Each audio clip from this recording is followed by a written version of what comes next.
Experience backstage access, meet the pros, and explore muscle building insights. V&M TV, the latest bodybuilding news. Because I think his frame could take more punishment than mine. Because he also had a powerlifting background. Yeah. You know, whereas I didn't. And a powerlifting background, to my opinion, it gives another type of build. Yeah. You know, maybe you have a prettier physique, you know, round muscle belly, but Ronnie was like pure mass. Like Ronnie would even scare people in clothes, you know. Yeah. So I mean, it's just different, you know. But we're not gonna see another guy like that for a long time. Long time.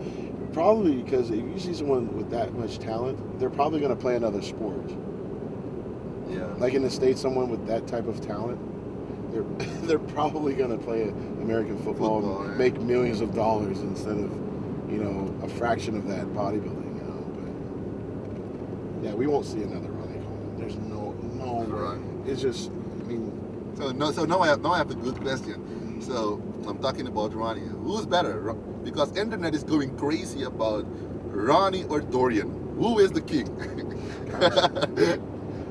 I mean, I think they both brought something very special at one given time, you know, but I guess here's the problem, like, I think when anyone creates a poll like that, you're going to gather the people that were there during Dorian's era, and then you're going to get the younger guys like myself, who were there just for Ronnie's era. So, I just think that each era has its followers. Yeah, each era has its followers. But I do say this. I mean, Ronnie was one of those guys that was unbeatable. I mean, literally, like, unbeatable. And you can argue saying that not only did Ronnie had the roundness, he had more roundness than Dorian. Dorian was very grainy, very hard. Yeah, the grainy look. he brought that to the table. But Ronnie was grainy too, you know. And Ronnie had round and grain. Exactly. He had the best of both. I mean, he had really good structure, and he was round, and he was in great condition. He was the one that I say Ronnie was the reason why guys like me have to have striated glutes on stage. Like, it's crazy. Because I mean, I would say Dorian would be part of that too, and I'd also say Rich Gaspari, but when we're talking about Ronnie and Dorian, I say Ronnie Coleman all day, because if they compete against each other at their prime, it would be over. Like, it would be done. because Ronnie probably beats Dorian on more mandatory poses. You know, like, and here's the cool thing about Ronnie that people don't take into account. We saw 2, if not 3 different versions of Ronnie Coleman as Mr. Olympia. And you have to think, the 98, 99 Coleman, you know, the 2001 Arnold Coleman, the 2003 Ronnie Coleman, 2005 or 2005, 2006. All were different, and he got bigger as he got. You know, I believe Dorian did too, but just not as dramatic. Yeah, he made a huge jump. I mean, it was crazy. I mean, he was already winning the Olympia at 250 pounds, and then he competed at 280. That's crazy, bro. That'd be like me gaining like 30 more pounds, and you know, that's. Where would you put it? I guess they'd say the same thing, you know. Yeah. Hopefully just not the stomach, you know. You just have to make sure that, you know, everything has purpose. So yeah, I know a lot of people debate that stuff, but I mean, I obviously I respect both of them and for what they've. They're both legendary. Yeah, they're both legends, and they both train hard and all that stuff, you know. I think that's why most people compare them, because the style of training, hefty, you know, blood and gut style of training. Mm-hmm. So, but and still talking about Ronnie, and Ronnie was already Mr. Olympia, but he didn't win the Arnold Classic. So maybe would you even consider doing the Arnold? Well, Ronnie won the Arnold after he was already 3-time Mr. Olympia. Yeah. Yeah. But Ronnie will tell you, like, that was the stupidest thing he probably could have ever done. Yeah, because he was already the king, so why would you go for a lesser title, it seems like? Well, I think it was just something that, I remember I did a seminar with him, and I believe he said that he did it primarily because they were offering a car, you know, and plus the prize money. So that's when he got the H1 Hummer. Yeah. So I think that was why he did it, because I could have sworn that's what he said. We did a seminar at the Arnold Classic, and they said, "Why did you do that?" And he's like, "Well, they called me up and they said, no, we're going to put a car in addition to this." And he's like, "Well, okay, I'll think about it, you know." But you know, because everyone has their price, I guess. But I think he also that was the same year he almost lost to Jay Cutler too. But I guess the Arnold was probably one of his best shapes. Yeah. Yeah. He did something And with yeah, Arnold. oh yeah. Probably because he was already in really good shape after the Olympia, and he didn't take his usual 2-3 month, hiatus. So he probably took a couple weeks and then went back in the gym going to kill himself, But I think for me, it's just,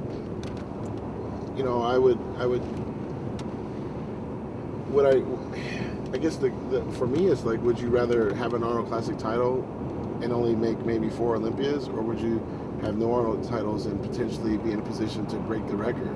I'd rather try to break the record. Yeah.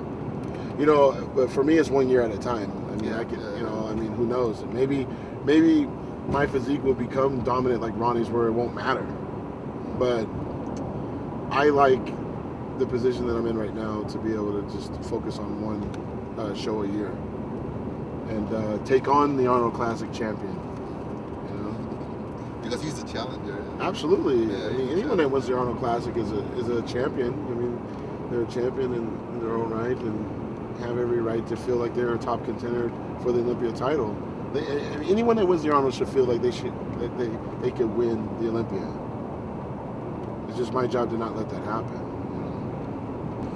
I remember it was 2008, and we were walking at the Arnold Expo, and a friend of mine, we just saw you talking to one of your fans, you're busy with your fans, and we were like, wow, Philly, he ain't that big, Right. So when the evening show was on and Philly came up, we were like, I don't think it's the same guy we saw talking at the Expo. Did I have clothes on? I had clothes on, huh? Yeah, it's such a different, Well, I'm never the guy that's gonna look humongous in clothes. In clothes. I'm just not. And it was cool. You look like you big, but Yeah. you can dress anything. You can still dress nice. You can, you look human. Yeah. I think for me. Instead, Ronnie was all, alien, and you're like, Yeah. okay, it's human, it's possible, it looks attainable. But then you came on, because Ronnie, you look at Ronnie, you say like, oh damn, I won't be able to never get like that.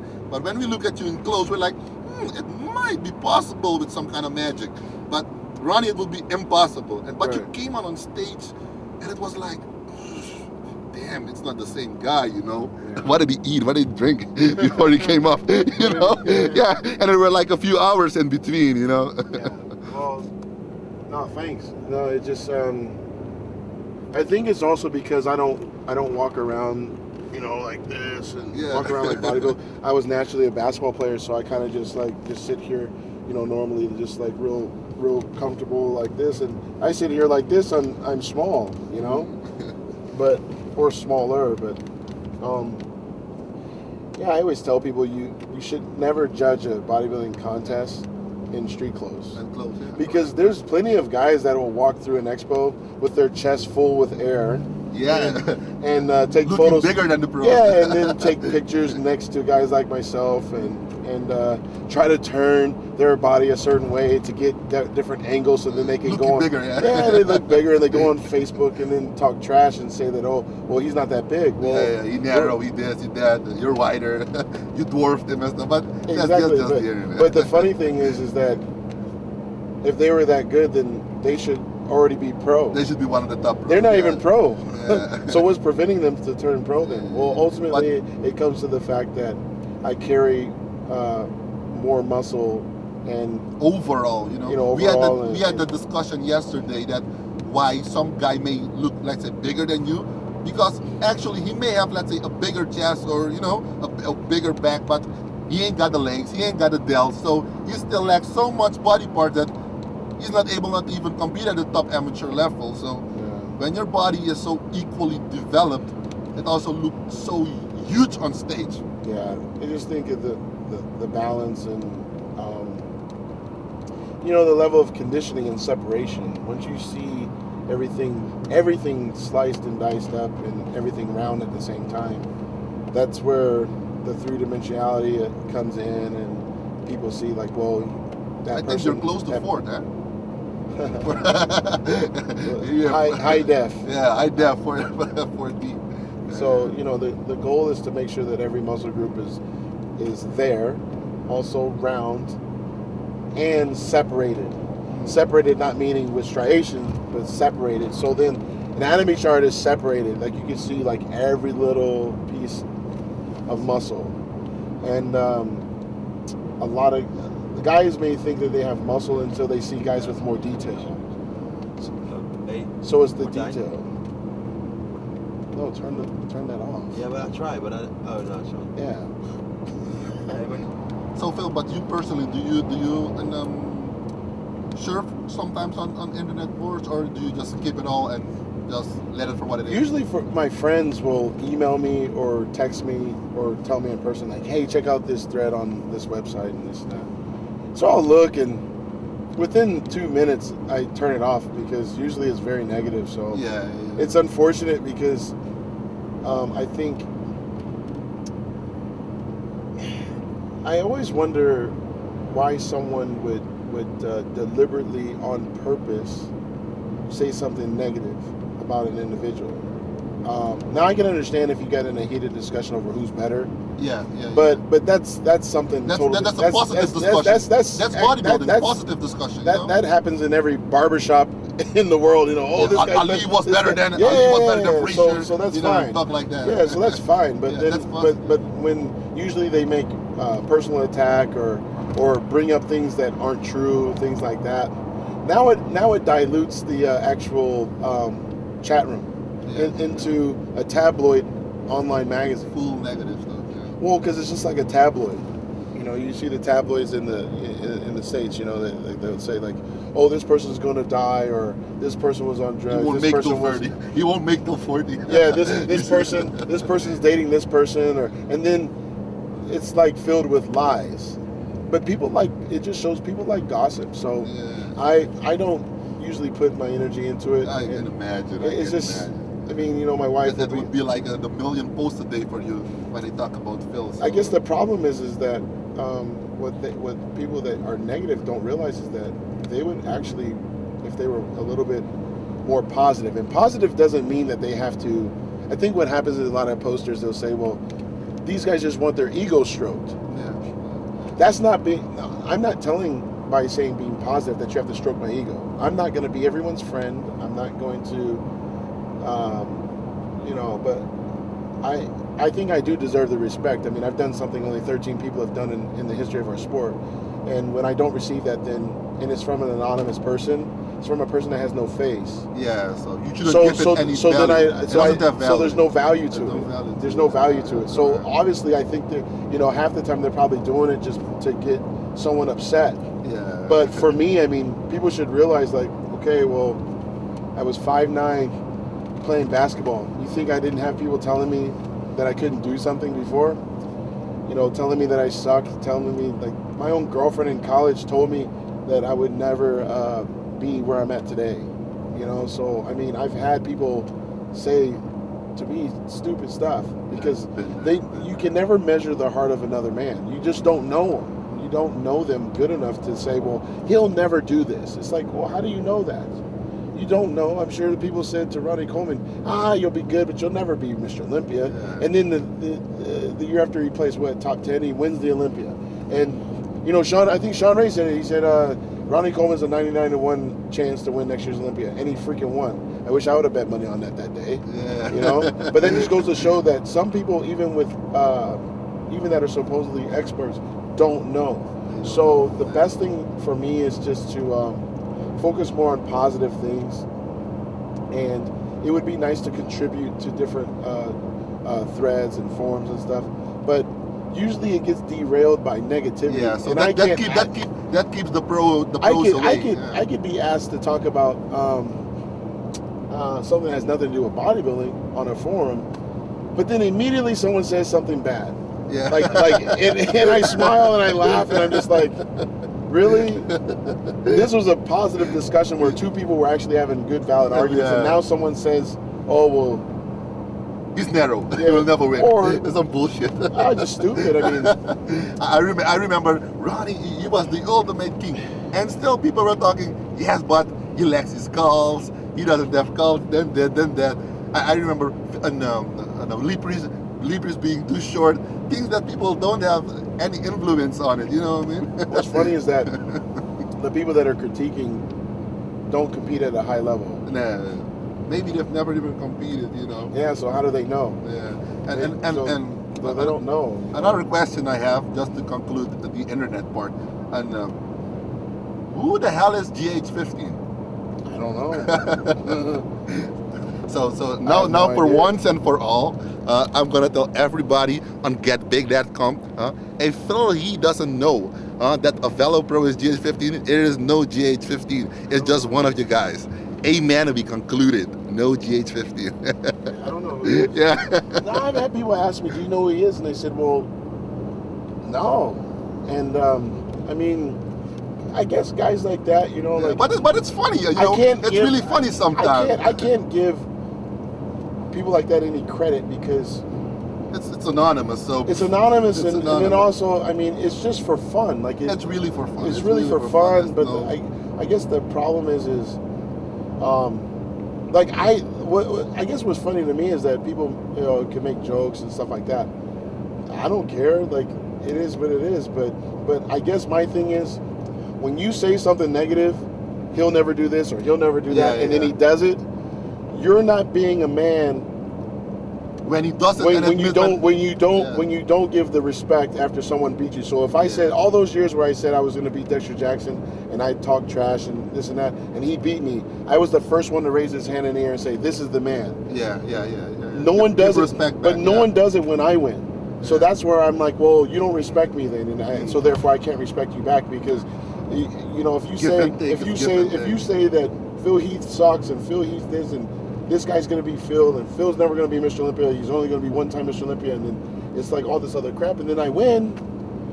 You should give me the respect for that one day. You should say, you know what, I was wrong. But if you can't do that, then honestly, then I can't associate with you because I would be man enough to do that. Yeah. But then again, because it takes a lot more for someone to apologize, you know. Yeah, but I'm not. But honestly, you know, like I don't need the respect of a hater. Like I don't. Like I don't need the respect of anyone that's going to, you know, just completely disrespect themselves and others like for no reason. You know, and these are people that would never talk to me in person. So really, like, I mean, I feel bad for anyone that would go on a place where they literally will say like, "Hey, I met Phil Heath," and then talk trash. Yeah. But okay, so why didn't you say that to me? Yeah, in his face. But you wouldn't, and it's not going to be because we're going to get in a fight. It's just because you're just talking trash, like. So I laugh. It's senseless. Senseless. Oh, you say it's gibberish. Well, because I laugh because anything I would say to someone in the face. Like I would say, well, yeah, you know, I think that you're a jerk, or yeah, I think you're a nice guy, or yeah, you know, I really didn't understand this picture of you and this, and you know, but I would ask those questions, but you know, they're not going to, and that's just, you know, when you're on top, I mean, you're gonna have people that love you, they're gonna have people that don't understand you, you're gonna have people that hate you. Yeah, but the goal is to continue to do your craft and to continue to be positive, because ultimately that's what's going to help your sport. That's what's going to give more motivation to others, because you're not the only one. I mean, gosh, like, you don't think Michael Jordan had haters? You don't think that, you know, if anything, it's a level of flattery, because they invest their time in something like that. They made me relevant. Yeah. So I would ask anyone, it's like, who's the most loved and hated bodybuilder? Probably the champ all the time. You know, if you post this video up, people are going to watch it. Yeah. So thank you. I mean, that means that I'm interesting. That means that I'm worth your time, and I'm worth your keystrokes. Yeah. So if I'm not, you know, if I'm so bad as a bodybuilder or bad as a person or something, then why are you writing about it? Yeah. So, you know, I mean, for me, it's not taking anything personal. I mean, sometimes I realize It's just part of the game. it's a that's part it. of the game, and more than likely, I'm sure that people are just trying to get a rise out of someone to get them angry and stuff. Because really, when when you argue with an idiot, people from afar don't know who is who, right? So if I were to go online and go back and forth with some guy that I don't even know who he is, it could be my next door neighbor, then just you're playing a equal- joke. Yeah, then you're equally crazy And as then him. I look stupid for no reason.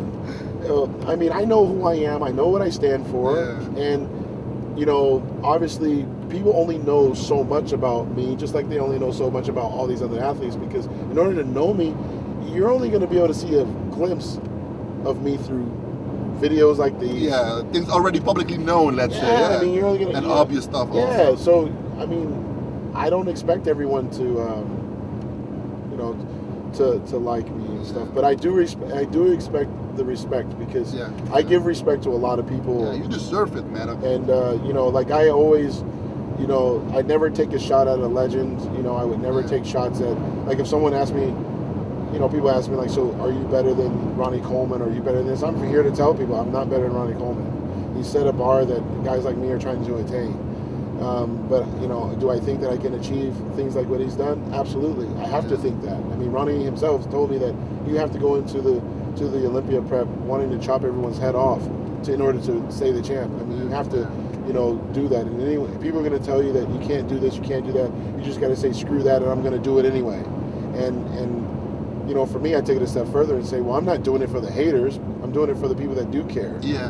Because there's more people that don't That care, yeah. that care, that don't go on the internet. There's plenty of people that they don't have time. They have jobs. They have jobs. They don't have time to be going. Phil, I heard you say the other day about your nickname, The Gift. I heard you tell one of your fans how it become that you got that nickname, The Gift. And I always thought it was Lonnie Deeper that gave you the name, The Gift. No. And me personally, I always misunderstood what The Gift meant. Yeah. So would you please care to tell the fans about it?